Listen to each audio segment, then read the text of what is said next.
Hello there, ladies and gentlemen. Pricie here. Thought I'd bring you a little guide. This is a guide to advanced cooking on ARK. I know a lot of people out there have been having some trouble with it, so I thought I'd go through a few things for you.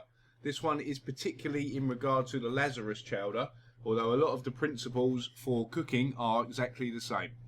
As you can see, first things first, you need long grass and sav root to make this recipe. Now, it needs to be the vegetables, not the seeds, alright?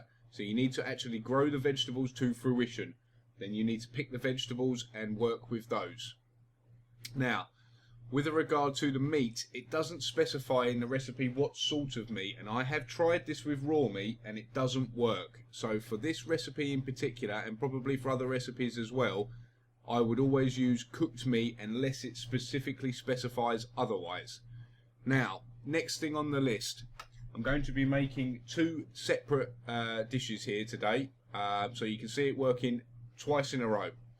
Now, for the next tip, use a material that when burns doesn't produce charcoal. So don't use wood, but use either thatch or spark flint powder.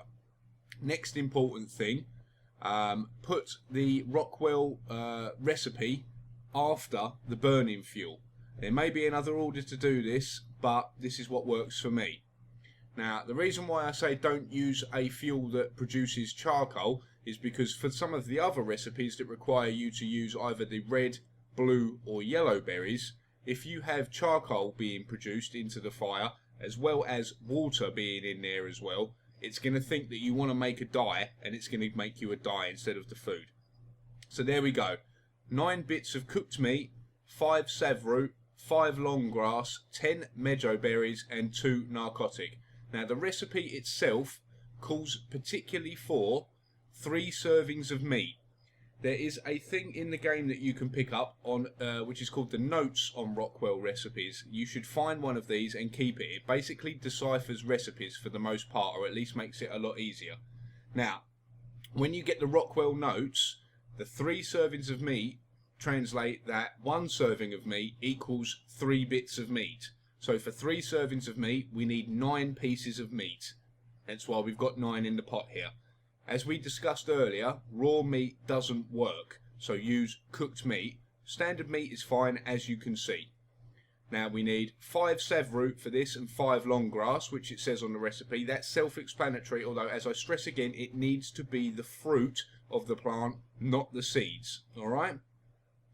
Then next bit you go, it says you need a handful of mejo berries. Alright? When you get the Rockwell notes, it will decipher for you that a handful equals 10 berries. So for this recipe, you need 10 mejo berries. Alright?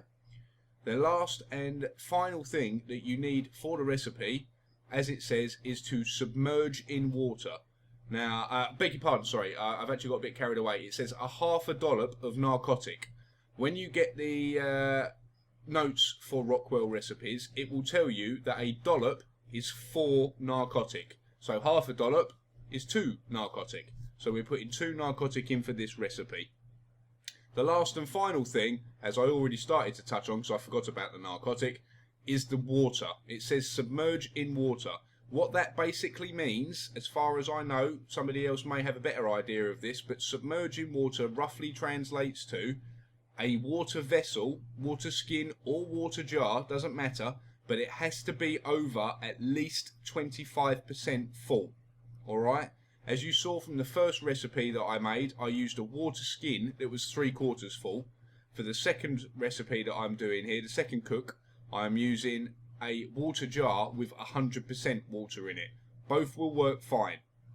Now the biggest difficulty you're going to have with this recipe once you get to this stage is the fact that particularly the sav root and the long grass tends to degrade very fast. It will go off and rot very quickly. I believe it only lasts 4 minutes in your inventory from when you take it out of the seed bed. As we do, keep yourself a preserving bin nearby. It really helps out. So you're at a bit of a race against time, really.